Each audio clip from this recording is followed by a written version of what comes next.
La résurrection d'espèces éteintes comme moyen de conservation de la biodiversité. Réalité ou fiction? Il a été démontré que la biodiversité est bénéfique aux humains. La perte de cette biodiversité peut mener, par exemple, à la diminution ou à la cessation du système naturel de purification de l'eau et de l'air, de la pollinisation et de la séquestration de carbone. Elle permet également d'amoindrir les conséquences néfastes dues aux changements globaux environnementaux en offrant une meilleure résilience face aux perturbations et une meilleure résistance aux invasions d'espèces exotiques. Ceci étant dit, nous vivons dans une époque où la nature est en pleine transformation. En effet, depuis l'essor de l'ère industrielle, les écosystèmes sont grandement perturbés et la diversité biologique se voit menacée, notamment par l'industrie forestière, agricole, minière, pétrolière, ainsi que par le réchauffement climatique. Toutes ces perturbations des habitats s'avèrent létales pour plusieurs espèces qui n'ont pas la capacité de s'adapter ou de migrer assez vite pour faire face à ces changements. Selon une étude publiée dans la revue Nature en 2014, les amphibiens sont les organismes les plus menacés avec 41% des espèces qui sont en danger, suivis des oiseaux à 26%. De plus, 60% des coraux pourraient mourir avant 2050. On considère également qu'environ 36 000 espèces disparaissent par an depuis 2010.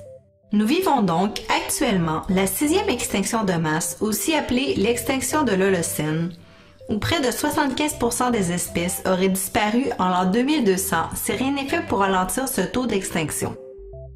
Face à cette extinction de masse, des stratégies de conservation de la biodiversité s'avèrent essentielles. Parmi ces stratégies, on compte la résurrection. En effet, des manipulations génétiques pourraient nous permettre de ramener des individus morts à la vie. La question se pose donc, est-ce que la résurrection est une méthode de conservation de la biodiversité réaliste et moralement acceptable? Le premier cas répertorié de résurrection d'une espèce éteinte est celui du bouquetin des Pyrénées. Les 3 derniers spécimens de bouquetin des Pyrénées retrouvés étaient des femelles âgées. Une hybridation naturelle des 3 femelles avec des mâles fertiles d'une autre sous-espèce de bouquetin d'Espagne a été tentée, mais sans succès. En 1999, il ne restait plus qu'une femelle, Cilia. Celle-ci est morte en l'an 2000. C'est à ce moment que les bouquetins des Pyrénées furent considérés officiellement éteints. En 2009, une équipe de scientifiques espagnols et français ont entamé le projet de résurrection de Cilia à partir de ces cellules congelées. Le matériel génétique de Cilia fut inséré dans des ovules énucléés de chèvres domestiques afin de créer des embryons. Ces embryons ont ensuite été implantés dans l'utérus de 17 femelles, bouquetins espagnols et 40 hybrides entre le bouquetin espagnol et la chèvre domestique. La grossesse d'une seule femelle hybride s'est rendue à terme. Une césarienne a été performée et une jeune femelle de 2,6 kg est née, en vie et sans anomalie physique apparente. Malheureusement, elle mourut quelques minutes après sa naissance. À la nécropsie, l'équipe de chercheurs a déterminé que la cause du décès était une malformation pulmonaire. Le bilan de cette expérience est donc de 57 femelles inséminées et aucun des bouquetins des Pyrénées vivants. La souffrance potentielle des organismes que l'on clone doit donc être considérée et jusqu'à présent, elle semble assez importante car les grossesses par clonage sont risquées et dangereuses pour les mères et les fœtus. D'autres projets de résurrection seraient actuellement envisagés, notamment pour la grenouille plate à incubation gastrique, le pigeon migrateur et peut-être même le mammouth laineux. Avoir un candidat à la résurrection tel que le mammouth laineux, il est à se demander quel serait le but de ramener de tels individus à la vie. Apporteront-ils un quelconque avantage aux écosystèmes? Il est donc important de garder l'objectif de ce projet en tête. Est-ce que la résurrection, dans une optique de sauvegarde de la biodiversité sur Terre, s'avère une option envisageable? Selon Nicolas Pilon, docteur en biologie moléculaire et professeur au département des sciences biologiques de l'Université du Québec à Montréal, la résurrection est un projet intéressant, mais pour ce qu'il requiert en temps et en capital financier, les bénéfices associés à ces projets ne semblent pas en valoir l'effort. En effet, ce sujet de recherche peut s'étendre sur plusieurs années et pourrait facilement coûter des millions de dollars. Toutefois, qu'en est-il des espèces vulnérables ou en péril? Sont-elles de meilleures candidates à la résurrection? M. Pilon croit que l'argent consacré à la résurrection pourrait être utilisé de façon plus efficace afin de tenter de sauver les espèces encore existantes. D'autres méthodes de conservation ont également fait leurs preuves, tandis que, pour l'instant, le taux de survie lié aux méthodes de résurrection est nul. Il est également très peu probable qu'un individu d'une espèce éteinte ramené à la vie puisse s'établir dans un écosystème et s'y reproduire afin de créer une population viable.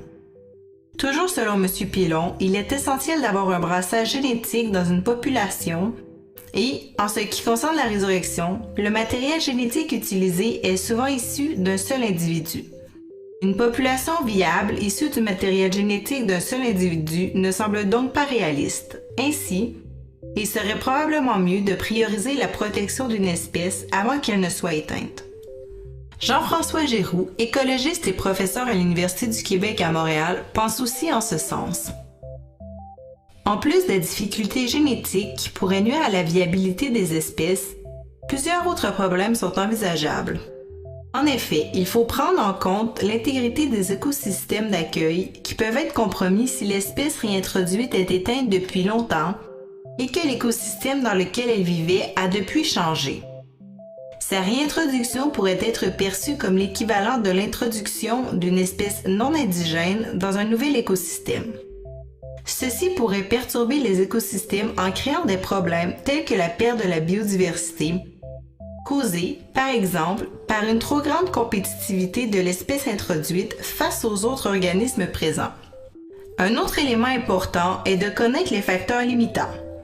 Si les composants qui ont poussé l'espèce à l'extinction sont toujours présents, il faut s'attendre à ce que le problème se perpétue. Malheureusement, il est difficile de déterminer les facteurs limitants avec peu ou pas d'individus à étudier. C'est pourquoi il est peut-être préférable d'agir au niveau de la conservation des espèces menacées avant d'utiliser la résurrection comme solution aux problèmes d'extinction. Ainsi, tout comme M. Pilon, M. Giroux croit que les fonds attribués à la résurrection seraient mieux investis dans d'autres méthodes de conservation de la biodiversité, telles que la restauration d'habitats endommagés ou la création de zones protégées. Les efforts de conservation ont également besoin de beaucoup de financement, mais les résultats sont palpables, comme dans le cas du condor de la Californie, dont il ne restait que quelques couples vivants et dont la situation s'est grandement améliorée puisqu'il est en voie de perdre son statut d'espèce menacée. L'excitation que l'on note autour du sujet de la résurrection semble donc axée autour de sa valeur récréative plutôt qu'au niveau de sa réelle contribution et de son efficacité à conserver la biodiversité. Mais, outre l'aspect de la conservation de la biodiversité, la résurrection pourrait comporter d'autres avantages. En effet, certains estiment que cette pratique pourrait permettre de retracer l'histoire évolutive de nombreuses espèces en apportant de nouvelles connaissances d'un point de vue morphologique et taxonomique. Mais les réels avantages de ces possibles avancées pourraient-ils réellement justifier les coûts astronomiques et les risques liés à de telles méthodes? Il y a également quelques autres avantages qui pourraient être à considérer au niveau des avancées en biotechnologie. En effet, selon Ronald Sandler, professeur à la Northeastern University, le principal avantage de la résurrection serait orienté vers les avancées en matière d'ingénierie génétique qui pourraient éventuellement permettre, par exemple, de remplacer de larges sections d'ADN génomiques chez les individus atteints de maladies génétiques. Au niveau des risques potentiels, outre celui lié au clonage des individus, il faut considérer le fait que ces individus ressuscités pourraient représenter des vecteurs insoupçonnés de pathogènes. Ce genre de situation pourrait surtout arriver au niveau des espèces dont nous ne connaissons pas bien l'écologie ou si celles-ci sont éteintes depuis très longtemps. Ceci nous amène donc à nous demander, qui doit-on ramener à la vie? Le choix des candidats potentiels à la résurrection est limité, notamment à cause de la condition du matériel génétique disponible. La demi-vie de l'ADN est de 521 ans si celui-ci est conservé dans la Terre à 13 degrés Celsius. Nous considérons également que, même si dans les meilleures conditions de conservation, celui-ci ne pourrait être lu après 1,5 million d'années. Ainsi, plus le matériel génétique de l'espèce en question est récent, plus la résurrection est envisageable. Ceci nous amène donc à conclure que Jurassic Park restera, pour toujours, de la science-fiction. Un autre critère à considérer chez les candidats potentiels est le temps de gestation, la grosseur des portées et le temps de croissance des individus. Plus l'espèce aura des portées nombreuses et un temps de gestation court, plus celle-ci aura de facilité à devenir assez abondante pour créer une population viable. Par exemple, le pigeon migrateur peut avoir plusieurs œufs en une couvée, mais le mammouth laineux ne peut porter qu'un seul petit chaque 3 ou 4 ans.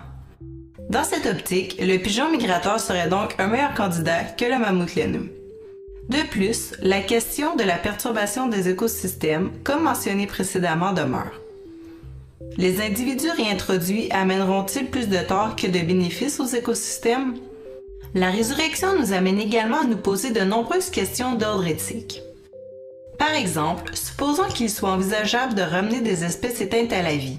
Il devient légitime de se demander si la protection d'espèces en danger et de la biodiversité sera toujours aussi importante aux yeux des individus. Est-ce que la destruction des écosystèmes deviendrait banale, puisque celle-ci serait dorénavant envisagée comme étant réversible? De plus, comment est-il possible d'évaluer la valeur des différents candidats à la résurrection? Devrions-nous donner une valeur à la nature pour ce qu'elle est, simplement, ou doit-on lui donner une valeur en fonction de son utilité, par exemple en tant que ressource pour les humains ou pour les autres animaux? Et, dans un autre ordre d'idée, certaines personnes croient que nous avons le devoir de restaurer le tort que nous avons causé aux écosystèmes. D'autres voient la nature comme étant une entité vivante et autonome. Ainsi, ils ne croient pas qu'il soit nécessaire d'intervenir et de remodeler la nature afin de la ramener à un état statique que nous avons subjectivement déterminé comme étant un état sain. Alors, qui a raison? Peut-être qu'un compromis intéressant entre les enjeux éthiques et le besoin de conserver la diversité biologique serait d'utiliser les méthodes de résurrection sur des espèces qui sont actuellement menacées d'extinction. Ainsi, les risques liés à la réintroduction des espèces dans les écosystèmes et les difficultés liées au clonage d'individus éteints sont réduits. Ceci permettrait peut-être d'augmenter l'abondance des populations en danger avant qu'elles soient éteintes, ce qui représente un défi d'une moins grande ampleur, et donc plus réaliste. Mais, au final, serait-il plus raisonnable de concentrer nos efforts sur les stratégies de conservation des espèces actuelles? Sachant qu'il y a de nombreux programmes en place actuellement et que certains d'entre eux ont démontré de réels succès au niveau de la conservation, ne serait-il pas plus simple de financer ces projets qui ont déjà fait leurs preuves? Et ne serait-il pas préférable de changer nos habitudes et notre rapport à la nature plutôt que d'envisager la désextinction comme une solution valable à un problème qui pourrait être résolu rapidement si des actions sont posées immédiatement? Quoi qu'il en soit, le débat demeure. Et vous, êtes-vous pour ou contre la résurrection?